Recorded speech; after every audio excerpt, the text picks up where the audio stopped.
a todos los participantes en Sudamérica y muy buenas tardes a los participantes en Europa y en particular en Barcelona, España. Bueno, para la Universidad de San Marcos, como ya lo dijo nuestro decano, es un verdadero placer compartir esta organización para el primer Congreso Iberoamericano de Derechos Digitales y aportando en esta mesa inaugural.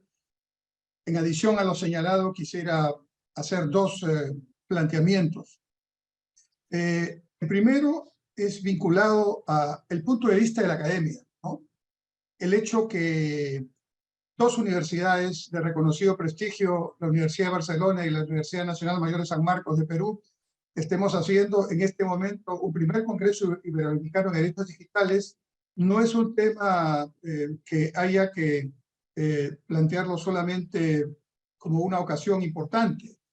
Es que la academia se está manifestando, es que la universidad tiene que también tener una voz en este tema, porque como se ha mencionado, los cambios entran a discusiones fundamentales de la vida del ser humano que tienen que ver con sus derechos, ¿no?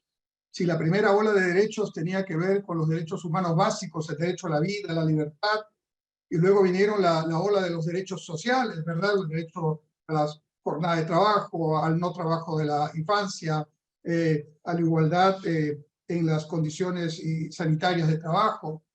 Y ahora, en este tiempo, estamos hablando de derechos que tienen que ver, por un lado, con tecnologías disruptivas que nos hacen muchos beneficios, que nos dan muchos beneficios también, pero que al mismo tiempo están en ese hilo delgado que significa ver cuándo se invade nuestra privacidad, cuándo determinadas empresas o personas, como se ha dicho, están tomando decisiones por nosotros, cuando nuestra información sin nuestra autorización está siendo expuesta para usos que no conocemos. De manera que estamos en ese hilo delgado justamente, es ahí donde no solamente desde el punto de vista de los gobiernos se tienen que dar los planteamientos como ya está ocurriendo, aunque en mi opinión todavía lentamente, sino que la academia, la universidad, tiene que cumplir ese rol protagónico que va desde formar profesionales con conciencia y manejo de este tema, pero fundamentalmente investigar, publicar y contribuir desde su opción de reflexión, de pensamiento, de conocimiento científico, ¿no? De discusión abierta, ¿no? A resolver los problemas que este cambio está generando. Y esto significa, y yo también quiero invitar a una reflexión, como lo acaban de hacer hace un momento desde Barcelona, a que estamos en una época de transición. Somos varias generaciones que nos ha tocado vivir una época de transición. Es una transición diferente a la que ocurrió a mediados del siglo XVIII con la primera revolución industrial, o a principios del siglo XIX con la segunda, o a mediados de los años 50 del siglo XX, cuando exactamente en 1956 ocurrieron tres hechos simultáneos que marcaron un cambio, un punto de inflexión, ¿no? La autorización para que el proceso del Internet o el ARPANET, que era un proceso que se manejaba a nivel de seguridad militar en los Estados Unidos, se convirtiera en el actual Internet ya para uso universal. Se puso en comercialización la primera computadora, todavía en ese tiempo con poca velocidad, con mucho espacio requerido y con gran energía para poder manejarla, y empezaron los servicios a ser cada vez más importantes como porcentaje dentro del total de la planilla en una empresa, en una organización, frente a los trabajos físicos, a los trabajos manuales. Y desde ahí no ha parado de cambiar y cambiar disruptivamente todo. De manera que en este proceso de transición están en cuestionamiento los propios planteamientos científicos, están en cuestionamiento las teorías, las ideologías, los paradigmas, y por supuesto, todo eso nos genera gran incertidumbre. De manera que ni siquiera tenemos tiempo frente al cambio disruptivo de la tecnología de apreciar en toda su magnitud las bondades de la misma, porque antes de terminar de hacerlo, ya está la nueva versión de aquello que apenas habíamos empezado a conocer. Y quiero poner solamente un ejemplo que va a originar que en nuestra universidad dentro de unas semanas hagamos también un conversatorio sobre ese tema. Este programa ChatGPT en su versión 4 ha tenido ya 4 versiones anteriores, esta es la quinta, la versión 4, que una organización privada pone al alcance de todos y que significa un planteamiento desde la inteligencia artificial para proponer textos que ahora desde la academia nos generan preguntas. ¿Cómo vamos a evaluar a nuestros graduandos de pregrado y de posgrado en las maestrías y en el doctorado si tenemos estudiantes que pueden, con un simple, digamos, pedido en este programa, tener un texto de una tesis redactada brillantemente, ¿no? De manera tal que hasta se plantea que este tipo de adelantos de inteligencia artificial pueden sustituir ya algunas carreras profesionales que hoy día, y esto no es nuevo, ya estaban siendo muy debilitadas por los diferentes plataformas y alternativas que se nos ofrece a partir de un celular o de un teléfono móvil. Entonces, ese es un solo ejemplo de cómo estamos en este tiempo, ¿no? Y eso implica una gran reflexión, efectivamente. ¿Y quién debe estimular esa reflexión? La universidad, la academia, porque es el espacio natural para pensar abierta, libremente, incluso pensar desde la diferencia para buscar posiciones comunes. Y por eso la ocurrencia en este momento de este primer Congreso Iberoamericano de Derechos Digitales no solo es oportuna, sino es tremendamente necesario para poner a la academia también en esta agenda y hacerlo de una manera como corresponde, con propuestas que permitan afrontar el tema. Y la segunda reflexión que quiero hacer ya no es desde la academia, sino desde las políticas públicas. Realmente, este tema de las tecnologías digitales y lo que implican entra transversalmente a todos los aspectos que podemos imaginar. Ya hablé de la educación, ¿no? Solo mencionaré en este tema adicionalmente que antes decíamos tenemos que entrar en reformas educativas y serán las próximas generaciones las que tendrán los beneficios de las mismas. Ya ese argumento no es válido. Hoy día está demostrado que una generación completa puede cambiar en menos de 10 años, solamente con las velocidades y con los dispositivos, plataformas y sistemas disponibles. De manera tal que, en positivo, nosotros podemos avanzar más rápido en cambios educativos fundamentales que antes efectivamente demoraban décadas o generaciones.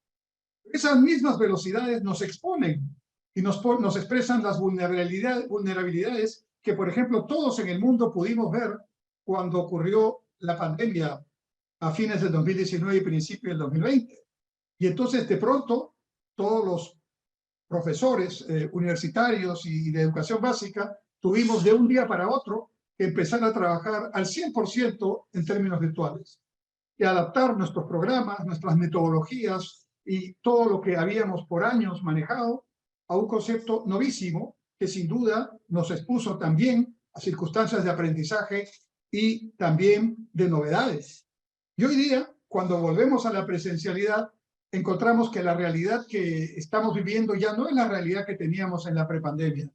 Definitivamente, los conceptos y las metodologías que hemos aprendido a manejar durante la pandemia nos han puesto en una condición mixta, en una condición híbrida, como dice el método, que combina justamente ambos elementos, el presencial y el virtual, para efecto de nuestras clases e incluso de nuestros procesos de investigación.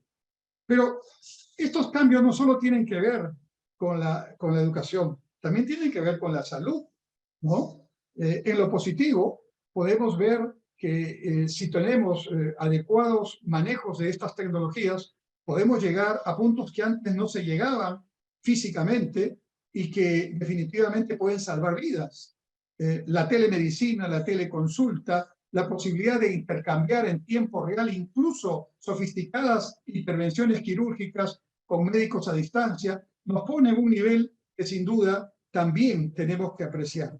Pero al mismo tiempo, ¿no? Esta velocidad disruptiva nos evidencia otro tipo de discusiones. Por ejemplo, la privacidad de nuestros datos personales de salud, ¿no? que sin duda pueden estar expuestos a circunstancias que no manejamos, que sin duda debemos regular. El Internet y el cambio climático, ¿no? Desde el punto de vista de los tremendos desastres naturales que estamos teniendo en todo el mundo como producto de este cambio climático, hoy día las tecnologías también pueden servir, y de hecho están sirviendo, para, por ejemplo, prevención de desastres naturales, prevención de riesgos de desastres naturales. Y esto sin duda es muy positivo, ¿no? Pero en lo negativo también tenemos elementos de exposición frente a este cambio climático que pueden hacer incluso que el cambio se acelere. Evidentemente, el tema más importante desde la política pública, y tomando la reflexión de la viceministra colombiana, ¿no? No debemos olvidar nunca que finalmente estas son tecnologías, pero que lo que fundamentalmente nos motiva, lo que fundamentalmente hace que estemos en este espacio discutiendo en dos continentes un tema fundamental, es el ser humano. Y el ser humano será siempre nuestro fundamental punto de referencia y punto final al cual queremos llegar para darle mayor bienestar, para darle mejor nivel de vida. Y entonces vienen discusiones como el acceso a estas tecnologías. Y ahí viene justamente lo que se mencionaba en la presentación, un planteamiento de empezar a mirar esto como bien público, ¿no? Como sabemos, los bienes privados son aquellos que solamente los tienen en absoluta legalidad quienes los adquieren, los compran, los adquieren económicamente pagando por ello. Y los bienes públicos son aquellos que el Estado provee y que provee a todos sin mediar ninguna diferencia entre su condición social, económica o de otro tipo. Y los hace por el solo, digamos, hecho de que la humanidad requiere, la dignidad de la persona requiere esos derechos, esos bienes. Y entonces, recuerdo que hace unos años aquí en Lima, Perú, se hizo la conferencia mundial del Banco Mundial y del Banco Interamericano de Desarrollo y del Fondo Monetario Internacional, y en ocasión de ese evento multilateral se invitó a una reunión de empresarios a algunos expositores y vino Mark Zuckerberg, ¿no? Y el planteamiento que hizo Mark Zuckerberg fue precisamente el de mundializar el Internet para que lleguen las zonas más alejadas, y implícitamente estaba planteando el concepto del Internet como un bien público, ¿no? Existe una discusión sobre este tema. Hay quienes piensan, conversando con colegas, que esto no es lo saludable, que siempre debe haber un costo, porque lo que no tiene costo no se aprecia. Pero en medio de esa discusión tenemos que lograr un mayor acceso y una mejor calidad de ese acceso para que, por ejemplo, tengamos posibilidades de avanzar de una manera extraordinaria en temas que antes en educación, en salud, en prevención de desastres no habíamos logrado y ahora podemos hacer. Recuerdo que cuando estuve a cargo del sector de comunicaciones aquí en Perú, como ministro de Estado, implementamos el sistema de televisión digital que tenemos en el mundo, ¿no? Europa lo tiene, Estados Unidos lo tiene, Japón lo tiene, China lo tiene. Aquí adoptamos, y en varios países de Sudamérica, el estándar japonés, ¿no? Y viendo lo que ha pasado en Japón cuando tenemos este apagón analógico y luego empezamos a ver ya las ventajas de la televisión digital, encontramos que se abre una posibilidad extraordinaria porque el espacio donde se transmitía la televisión analógica queda libre. Y en ese espacio, Japón hoy día hace prevención de riesgo de desastres en tiempo real, avisan 2 minutos antes de la ocurrencia de un sismo y 20 minutos antes de la ocurrencia de la primera ola del tsunami, ¿no? Trabajan en otro tipo de tecnologías que compitan, por ejemplo, con el GPS satelital, ¿no? Trabajan en radio digital y otros temas más que tienen que ver y pueden tener que ver con políticas públicas. Y recuerdo que cuando visité Japón para ver los resultados de ese apagón analógico, los amigos japoneses que conversaban conmigo me decían, estamos contentos, pero al mismo tiempo todavía estamos un poco decepcionados. ¿Por qué? Del 100% de la población a la que queríamos llegar, nos falta un 1%. Luego del apagón analógico, habían logrado la mundialización o la universalización de la televisión digital, pero tenían algunos lugares en unas islas japonesas a los que no habían llegado. Y entonces les pregunté por qué. Es que ahí no llegamos con el sistema tal cual, pero vamos a combinar con un teléfono móvil y vamos a llegar al 100%.